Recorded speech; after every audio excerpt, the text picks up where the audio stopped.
Hello, Q citizens. Welcome back to yet another interesting episode of the Q City podcast.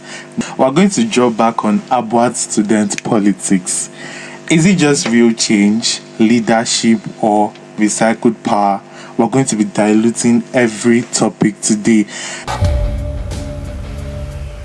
I am Pazz Abel, and I am the president-elect, but officially the vice president for now, of the Student Association of the College of Social and Management Science. So that's all for now. Hi, my name is Evan Garcia Mari Paz, but mostly known as Mari, and I am the current SRC Vice Chairman of ABUAD University. To be a lot, because we are going to be talking about student politics, because there are a lot of controversies and there are a lot of talks about politics in general in ABUAD. So firstly, I would like to ask Abel, what motivated you to go for the to go for president of SAMSA College? What's the driving force? Oh my God. All the time I've been in office as the vice president, I kept on finding a reason to go further. Yeah. I didn't want to because it was a whole lot. People never saw how much I tried. Because the thing is that most people want a lot of things to be happening at the same time. Exactly. So, but then they don't know that at times students are limited to what. Do you understand? And outside that, as the vice, they don't know my responsibilities, my roles as vice president. As vice president, I am directed or officially meant to work around the academic aspect of the student's life. Yeah. But students expect me to even host parties. Do you understand? Like, how do I go off my jurisdiction, like my scope of power, to make these things happen for you? And then when you even do the extras you can do, they don't still see it, because that is not basically what they really want. So what motivated me to run for president is the fact that there are a lot of things I would have loved to do but couldn't do as vice president, because my scope of power was limited. Yeah. So I had to try, so I could see how those things can come to be. Mariapa, tell us about the SRC. Okay. So basically, being part of the SRC, we are the ones that are like let's say the number ones. When we say number ones, we are in charge of every student in ABUAD. So obviously, students expect a lot from the SRC because it's the Students' Representative Council. We are the ones representing the entire school. We are the ones representing the entire, anything that has to do with students. We are the ones that they run to first. Yeah. And I feel like being part of it is a lot. I'm not going to lie. Is a lot, because sometimes when you're reading tweets and like you're seeing students reading the tweets, you're just there like, Omo, how do we go about this? Because there are certain things that I've basically seen and faced as SRC vice chairman, and it wasn't easy, even from like day one. It was never like an easy thing to like do. There are certain things that students, like Abel just said, now we are limited to certain things. I feel like everybody in power in this school, we are limited to like certain things, and you can't pass what the school management has given you to. Do you understand this? You just can't pass your boundaries with the school management. That's number one. Because at the end of the day, it still come back to us, and we are still going to be the ones to be affected before any other student. So that's just one thing that people don't really understand about the SRC. They feel like, oh, because we are SRC, we can do so much. Because they gave us this power, we can just walk to maybe like the dean's office, or let's say visits. But it's not like that. It takes a whole process before we can go somewhere. It takes a whole process before we can actually get some things done. And even when you try to calm everybody, and like we are actually trying to show that we are working, we actually just want the best for you, people still think that it's not enough. It's never enough. Like students really think that is apart students, we should be calming down. Please, you guys should be calming down. Actually, because my second question is the area of student politics now, because a lot of people think that their voices are not being heard. Mm-hmm. Number one, and then they also feel like sometimes about elections are rigged. Mm. they feel that sometimes about elections, they feel that it is people from power, but they pass down power to whoever they want to. So I want you guys to clarify that actually, as the president and also the VP, do you think is true? Okay. First of all, the possibility of election getting rigged, I don't think we have a very clear, simple and clean electoral process in this country. Yes. Yeah, definitely. We are still struggling. Politics in Nigeria is still struggling.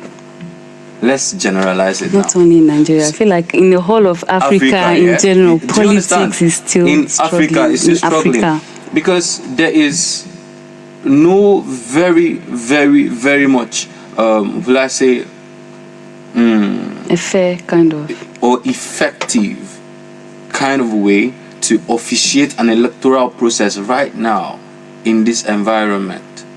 For example, when I don't want to actually bring out facts, but yes, let's just say you are giving people slips to go tick up someone's name, and then they have to, even if there is somebody staring like this to see and make sure that the slips you are giving out are not excessive. Human beings are not perfect. There's a tendency that I look away and then you do your thing ASAP. So we are still backwards. We are not yet advanced. And then people always have their preferred candidate, people at the top. No matter, you cannot tell me that everybody officiating an election has this unbiased internal build up. How is that possible? We are humans. We are filled up with prejudice. So I am not saying anybody rigs election.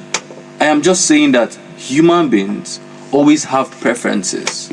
About the election, anybody that is going for a post in ABUAD, most people already have their candidate. Okay. Number one, most times, people or students do not think about the competency of that particular candidate. They just go to vote because I have a kind of relationship with this person, and to keep that relationship ongoing, then they have to vote for that person. That's even still fair. I feel like, sorry to cut you off. No problem. I'm so sorry. Okay. I feel like most times when we talk about politics in school, like most times you already know, like, okay, yes, like Abel said, people have like their candidates, yes. And sometimes it's based on that. We don't really look at the political aspect. We just look like you can have a very good friendship with someone. And if this person is going, like, even if the person is not competing, because of the kind of friendship you already have with this kind of person, you feel like no matter what, you have to just support them. Exactly. Like it's like an obligation to you to support, like to have their back no matter what, 100%. Even if you know that once he enters power, the person might not do anything. You just know that I'll fulfill my own part of the bargain by rooting for him. That's how it is. Even outside, it's still the same way. This is even still calm. The worst of it all is the fact that you hear things like, is who give me Zobo I'll vote for. Yes, that's becoming refreshment. It's actually becoming a problem because people are now very much tied to it. There are people that will not have the motivation to come out and vote for anybody at all if they don't get to be that celebration before election, because now it's like a different kind of celebration. It's like a festival. Because if you don't share palliative, bro, if you don't even have money, you cannot run an election in ABUAD. I won't lie. Yeah, that's true. That's very, First very of all, true. how much is form? Before you talk about other things. Campaigns, and then you do posters, rain will banners, come everything. And wash it. You have to do new ones. You have to make sure that your banners are at least bigger than your opponent's own. I feel like the because competition is just banner has a chance of winning. Yes. So the person that has the biggest banner has. Yes. Sometimes people look at all these things. Even how your poster is designed, they will judge you on that. Even how your banner, your picture, however you took everything, they will just judge you on all of that. Okay, let me tell you something. Somebody came to me and told me she wanted to run for a position. And then I asked who the opponent was. And she told me the opponent. And she is more prettier than the opponent. As much as I will consider her competence, her chance of winning will be higher because of her facial appearances. Yeah. People want to vote for who is beautiful. They don't vote for competence. Some of the times they don't. But sometimes they do too. Sometimes people are intentional about this thing we call competent. Sometimes. Another thing I feel like students are smart enough because they can see the who is competing for this kind of job. Of course. They know who they actually want. But I just feel like the way the environment is and the pressure too, because obviously if you know 10 people are rooting for this person and you are just like maybe like you only rooting for the other person, they will just make you feel like at this point like now you don't get sense. Now you don't get sense at all. I feel that. Another thing about politics you should always know is that no matter how much you are sharing and no matter how much you can be the most popular person in your college, but I just feel like the main strategy everybody should work into is campaign to everybody, talk to everybody. Yeah, if talk you to work everybody. A lot, if you work a lot, you can literally have just 50 people supporting you, but if you know you're just going around and you're letting your voice be heard, you are letting people see your track records, you are letting people know that this is what I'm going to deliver, this is what I want to do, this is the change I want, and I feel like I am this change. There's no way you can tell me that because your opponent has a higher fan base than you, you will not get it. True. That's the main thing. Campaign, just talk one-on-one with people. There's something I told someone that until the coin gets to the ground, everyone has 50% chance of winning until the coin gets to the ground. So, but in an election, first of all, you can actually be very popular. Absolutely. But I can actually, when I'm competing with you, I look at why you are popular, how you have made yourself popular, and then I try my best to outdo everything you've done. The thing about winning in life is actually looking for a loophole around your opponent. Try to figure out what this person cannot do and do it better. Okay, my lecturer asked me one question when I was running for vice presidency. He asked me, Abel, how do you intend to win the election? I told him the Trojan War system. The Trojan War was not won until the wall was breached. Politician. It's that simple. Do you understand what I'm saying? First of all, I entered the department. We are 8 in my class. Do you understand? We are 8 in my class, and my opponent had the department with the highest number of students in the college. Wait, sorry, did you have an opponent? Yes, I did. For the presidential, I did, and for the vice presidential, I did, and it was all tough. One thing about Abel, he always has opponents. I didn't even see He always does. Don't worry. Let's just get there. Let's get there. So when I told my lecturer, when I explained everything to him, he was wondering. He was surprised. My campaign manager when I was running for vice presidency was the course rep of my opponent's class. Tell me, what do you want to tell me? My campaign manager for when I'm running for president is the course rep or a major. He was the course rep, no longer the course rep, but a major student in his class. So, but first of all, make sure that there is a loophole in the person's house. That's the only way you can go far. By the person's house, you mean like someone very... Yes, very strong in the... And then the president of his department and the president of her department, when I was running for vice president, I made sure both presidents were aligning with you. Yes. And I spoke with them in public so that people could see that I am making this person laugh. My opponent's president laugh. So these things are intelligent scopes that can take you somewhere. Sometimes take away their friends. Sometimes people don't think with their mind, or they don't have a mind of their own. They just think of, okay, if somebody is telling me A, or I'm talking to, let me say, like, you know how you can go to like the so-called people that will advise you on certain things, they'll just stick to that. So obviously, if you don't have a mind of your own, how do you think you can actually just rigmarole win? Do you Exactly. understand? That's true. Yes, you cannot. You can't win. You cannot. You really can't win. Because somebody came to me and asked me, Abel, what's your campaign strategy? I told him, winning. is my strategy for now, because everything I have to do to win, I will do. And what I did was go to everyone. I went to every class. I had IRD. I had IRD, but I went to IRD twice. I went to 100 level IRD. They were with me, but I went there. Some set of persons, big boys in this school, they called me, Abel, what do you think about your election? Do you think you're going to win? I told them no. I told them I didn't have 100 level. I cannot even boast of 40% 100 level when I can boast of 90%. They asked me for 200. I said, oh, so many rumors are going around. I don't even think I have 200. And I know that I can boast of 45 to 50% 200.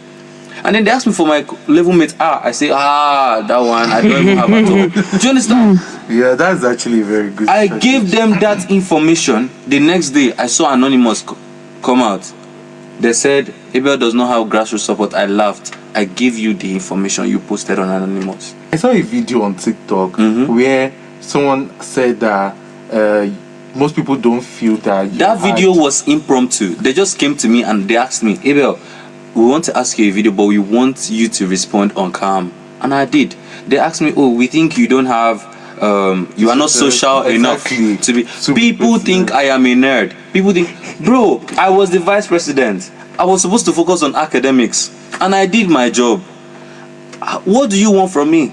Okay, because that question was directing in the social life. That's the point. Students, the life of the parties and everything. And they see that, okay, you are not a kind of person that aligns with that. That's the thing. That's why I feel that question was directed, and most people were like, why is Abel running for posts? And we don't see him anywhere. We don't. Funny enough, if they met you in 100 level, they will know that you're actually a very social person, because Abel used to go to parties in 100 level until he got real. But he used to be very social. Anyway, so we've come to the end of today's episode, you guys. So just hold your breath, and we're going to see you in our next episode. Don't go anywhere. Subscribe, turn on post notification, follow us across our social media platform, and that's going to be the end. Bye for now. Bye-bye. Bye.